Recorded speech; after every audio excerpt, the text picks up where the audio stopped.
केलेली आहे। म्हणून आपण सगळे जिल्हाधिकाऱ्याला येतात ही अपेक्षा व्यक्त करतो आणि आजचं आंदोलन तात्पुरतं स्थगित झालेलं आहे। जोपर्यंत दिल्ली शांत बसणार नाही तोपर्यंत आमचं रक्तही शांत बसणार नाही हेच या ठिकाणी सांगतो आणि पुन्हा एकदा आपल्या सगळ्यांचा आभार व्यक्त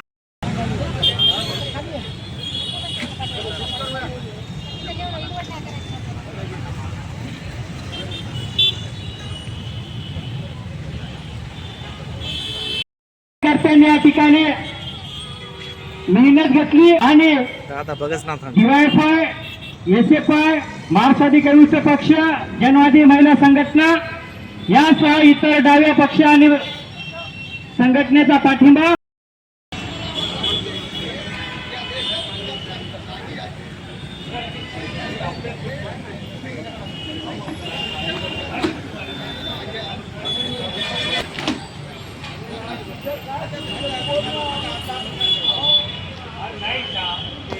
बोधिसत्व डॉक्टर बाबासाहेब आंबेडकरांच्या क्रांतिकारक विचारांना मी प्रथमतः अभिवादन करतो व भारतामध्ये नीट परीक्षा लीक झाल्या त्यामुळे 20 ते 22 विद्यार्थ्यांनी आत्महत्या केल्या।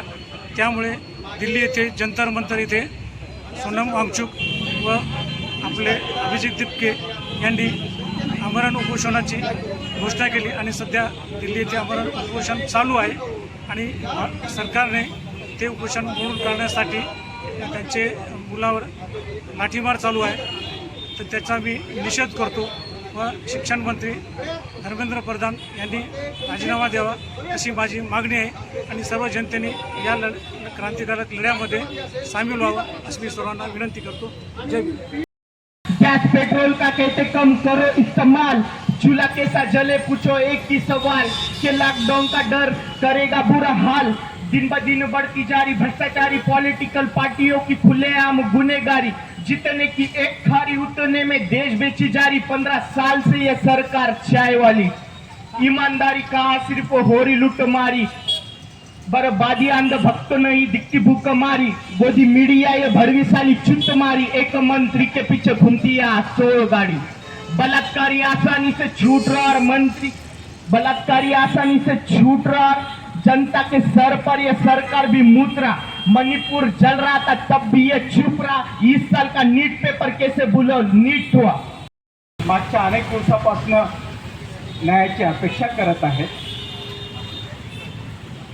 त्याच आंदोलनाला पाठिंबा देण्यासाठी ज्येष्ठ पर्यावरणवादी शास्त्रज्ञ सोनम वांगचुक हे 20 ते 21 दिवसापासून आमरण उपोषण करत होते। काही आमरण उपोषणाची दखल त्या निष्ठुर सरकारने घेतली नाही। त्याचबरोबर काँग्रेस जनता पार्टीचे संस्थापक अध्यक्ष अभिजित दिपके यांनी जंतर मंतरवर आंदोलन करण्यापूर्वी देशाच्या विविध भागातल्या प्रांतातून त्या प्रांताच्या मुख्य शहराच्या ठिकाणी त्याची दखल न घेतल्यामुळं त्यांना नाईलाज असतो दिल्लीच्या जंतर मंतरवर बसण्याची वेळ आली। तरी परंतु शासनाने कुठल्याही प्रकारची त्याच्या आंदोलनाची नोंद घेतली नाही। अत्यंत शांततेच्या मार्गाने सनदशीर मार्गाने अहिंसक मार्गाने हे आंदोलन त्या ठिकाणी चालू असताना बीजेपीचे काही भाटखोर लोक जाणीवपूर्वक त्या ठिकाणी जाऊन त्या आंदोलनाला वेगवेगळ्या पद्धतीने बदनाम करण्याचा सुद्धा प्रयत्न करत होते। सुरुवातीला असं वाटत होतं। मी राज गोडबोले, फुले आंबेडकर विचारधारा कार्याध्यक्ष। आज नांदेडमध्ये सोनम वांगचुक यांच्या समर्थक जंतर मंतरवर असलेल्या त्यांच्या उपोषणाच्या संदर्भामध्ये मोठ्या प्रमाणामध्ये आज धरणे आंदोलनाचा आणि विद्यार्थ्यांच्या ज्या नीट प्रश्नाच्या संदर्भामध्ये जे काही आंदोलन झालेले आहे फुटीच्या संदर्भामध्ये आज देश पातळीवर मोठ्या प्रमाणामध्ये आज आंदोलन होत असताना नांदेडमधून आम्ही आज मोठ्या प्रमाणामध्ये त्यांना समर्थन करत आहोत। महाराष्ट्र शासनाबरोबरच या केंद्र सरकारमध्ये जे काही आंदोलन असं चाललेलं आहे व्यवस्था या संदर्भामध्ये प्रचंड समाजामध्ये तीव्र नाराजी आहे। या नाराजीच्या माध्यमातून आज एक मोठ्या प्रमाणात उग्र आंदोलन इथे निर्माण झालेलं आहे. तेव्हा धर्मेंद्र प्रधान यांनी आणि पंतप्रधान म्हणजे अमित शहा आणि मोदी यांनी राजीनामा द्यावा अशा पद्धतीचं आजचं हे आंदोलन आम्ही इथे उभं केलेलं आहे. तेव्हा या आंदोलनाला यशस्वीरित्या आज इथे मोठ्या प्रमाणामध्ये लोक सहभागी झाले होते. धन्यवाद. जय भीम, जय भारत.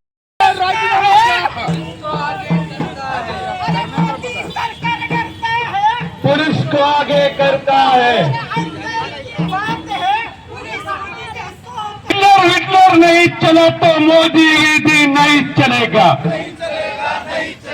अरे हिटलर नहीं चला तो मोदी वीदी नहीं चलेगा. अरे मोदी वीदी नहीं चला तो शाहविया नहीं चलेगा. अरे शाहविया नहीं चला तो फडणवीस नहीं चलेगा. अरे शाहविया नहीं चला तो फडणवीस नहीं चलेगा. अरे फडणवीस नहीं चला तो शिंदे नहीं चलेगा. अरे शिंदे नहीं चला तो धर्मेंद्र नहीं चलेगा. मी प्राध्यापक गौतम दुथडे.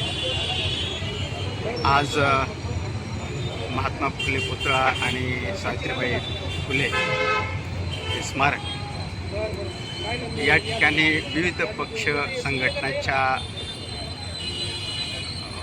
विद्यार्थी, पालक, शिक्षक, प्राध्यापक यांच्या वतीने आज एक दिवसाचा बैठा सत्याग्रह आयोजित केलेला होता. सकाळी 10 वाजेपासून ते आत्तापर्यंत हजारो लोक या ठिकाणी टप्प्याटप्प्यानं आंदोलनामध्ये आपला सहभाग नोंदवून आपल्या भावना या ठिकाणी त्यांनी व्यक्त केलेल्या आहेत. मागील अनेक दिवसांपासून दिल्लीच्या जंतर मंतरवर विद्यार्थी, देशातले युवक हे नीट पेपर फुटीच्या संबंधानं विद्यार्थ्यांना न्याय मिळावा या मागणीसाठी जंतर मंतरच्या मैदानावर आंदोलन करत आहेत. उन्हातान्हात, पाण्या पावसाचा ते सामना करत आहेत. अनेक अडचणींना ते तोंड देत आहेत. शासन त्यांची वेगवेगळ्या पद्धतीनं कोंडी करण्याचा प्रयत्न करते. शौचालयाची सुविधा कधी ती बंद करण्याचा प्रयत्न करते. असे असूनसुद्धा हे विद्यार्थी त्या अडचणीला न घाबरता आपल्या न्याय हक्कासाठी त्या ठिकाणी बसलेले आहेत. त्याला पाठिंबा देण्यासाठी पर्यावरणवादी शास्त्रज्ञ सोनम वांगचुक यांनी गेले 20 दिवस आमरण उपोषण केलं. तरी परंतु शासनाने त्या उपोषणाची किंवा विद्यार्थ्यांच्या आंदोलनाची कसल्याही प्रकारची दखल घेतली नाही. त्यांच्या भावना काय, त्यांच्या मागण्या काय ह्या जाणून घेण्यासाठी एखादा प्रतिनिधीसुद्धा त्या ठिकाणी पाठवला नाही. आणि अचानकपणे पहाटेच्या प्रहरी त्या ठिकाणी साध्या वेशामध्ये जाऊन हे धुडगूस घालणारे पोलीस त्या ठिकाणी गेले आणि अचानकपणे सोनम वांगचुक यांना त्या ठिकाणाहून त्यांचं अपहरण केलं. अभिजित दिपके त्यावेळेस फ्रेश होण्यासाठी मित्राच्या घरी गेलेला होता, परंतु त्याच्याही मागावर पोलीस होते. त्या पोलिसांनी त्यालाही त्या ठिकाणी रस्त्यात अडवलं आणि गलिच्छ भाषेत त्याला शिवीगाळ केली, त्याला मारहाण केली, त्याची हॅरॅसमेंट केली आणि हे आंदोलन मोडून काढण्याचा प्रयत्न केला. परंतु हे आंदोलन विद्यार्थ्यांनी आपल्या न्याय हक्कासाठी आरंभलेलं असल्यामुळे हे आंदोलन सहजासहजी इतक्या लवकर अजिबात संपणार नाही. जोपर्यंत धर्मेंद्र प्रधानचा राजीनामा होत नाही तोपर्यंत हे आंदोलन अशाच पद्धतीनं त्या ठिकाणावर जंतर मंतरवर चालू राहील. तिथले विद्यार्थी हे तर थकणारच नाहीत, पण थकले तर त्या ठिकाणी जर मनुष्यबळाची आंदोलनकर्त्याची कमी पडत असेल तर आम्ही वेगवेगळ्या जिल्ह्यातून त्या ठिकाणी मोठ्या संख्येने आंदोलक म्हणून जाऊ. परंतु या शासनाला, ह्या धर्मेंद्र प्रधानला त्याचा राजीनामा घेतल्याशिवाय आम्ही मागे हटणार नाहीत. जर धर्मेंद्र प्रधानचा राजीनामा वेळेत नाही झाला तर स्थानिक पातळीवर आजचे जे काय आम्ही शांततेच्या मार्गाने सुरू केलेलं आंदोलन आहे ते पुढच्या काळामध्ये अधिक तीव्र केलं जाईल आणि त्या तीव्रतेचे जे काही परिणाम होतील त्याची सर्वस्वी जबाबदारी शासनाची राहील. अशा पद्धतीचा इशारा आम्ही या आंदोलनाच्या माध्यमातून या ठिकाणी देत आहोत. प्राध्यापक प्रल्हाद इंगोले मागे काही गेल्या दिवसापासून दिल्लीमध्ये जंतर मंतर या मैदानामध्ये सोनम वांगचुक यांचं आमरण उपोषण आहे. त्या आमरण उपोषणाला पाठिंबा देण्याच्यासाठी आज या ठिकाणी महात्मा फुलेच्या स्मारकाच्या पुढे नांदेडमधील विविध पक्ष संघटना, पक्षांचे नेते, कार्यकर्ते ज्या ज्या संघटनेच्यामध्ये समाजसेवा संघटना असतील, धार्मिक असतील, विविध धर्माच्या संघटना असतील, त्या सगळ्याच संघटनेला या ठिकाणी आम्ही आज या सत्याग्रहाच्या मध्ये पाचारण केलं होतं. मुख्य उद्देश असा आहे 22 लाख विद्यार्थ्यांनी जी काही नीट परीक्षा दिली आणि ही नीट परीक्षा योग्य रीतीने भारताच्यामध्ये अयशस्वी झाली. त्या परीक्षेच्या मध्ये जवळपास 20 विद्यार्थ्यांनी आत्महत्या केल्या. या आत्महत्या केलेल्या विद्यार्थ्यांच्या पालकांची अवस्था काय झाली असेल आणि जे शासनाने ही परीक्षा घेत असताना जी फीस अवलंबवली होती आणि ही परीक्षा पुन्हा घेण्यात आली. पुन्हा घेण्यात आल्याच्या नंतर पहिल्या परीक्षेचे पेपरची फीस, नंतरच्या पेपरच्या परीक्षेची फीस, हे विद्यार्थ्यांच्या पालकावर हा फार मोठा भुर्दंड आहे. या भुर्दंडाला कोण जबाबदार आहे तर भारतीय शिक्षण व्यवस्था जबाबदार आहे. मग या शिक्षण व्यवस्थेला जबाबदार असणाऱ्या मुख्य जो काही या देशाचा शिक्षण मंत्री आहे, या शिक्षण मंत्र्यांना स्वतःहून राजीनामा द्यावा.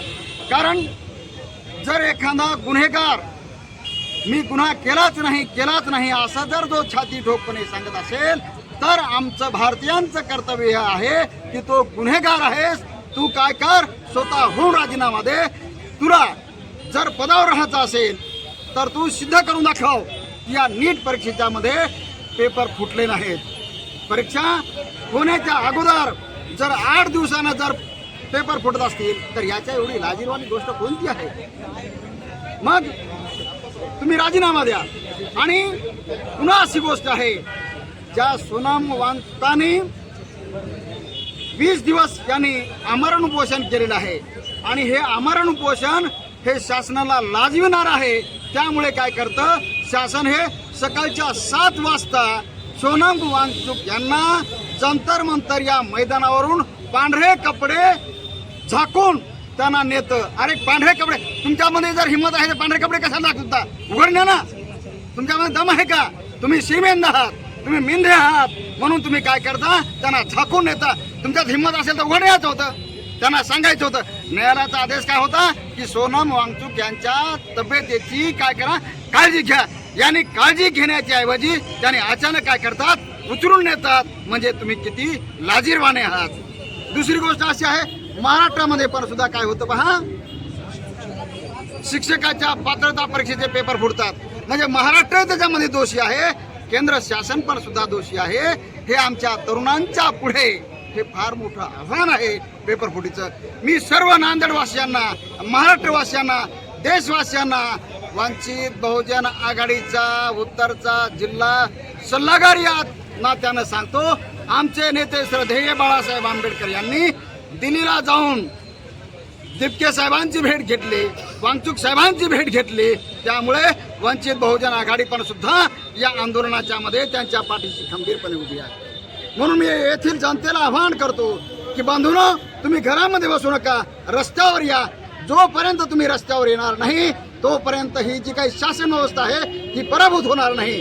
ज्यावेळी भाजपचं सरकार होतं, अटल बिहारी वाजपेयी हे देशाचे प्रधानमंत्री होते आणि एकाच खासदाराच्यामुळे त्यांना सत्तेतून दूर जावं लागलं आणि दूर जावं लागल्याच्यामुळे त्यांना माहीत आहे की जर जंतर मंतरवर एवढी लोकसंख्या येईल आणि या लोकसंख्येला काय करता येईल, यांना जोपर्यंत लाठीचार्ज करता येणार नाही तोपर्यंत यांचं आंदोलन मोडून टाकता येणार नाही. म्हणून हे आंदोलन आम्ही मेलो तरी चालणार.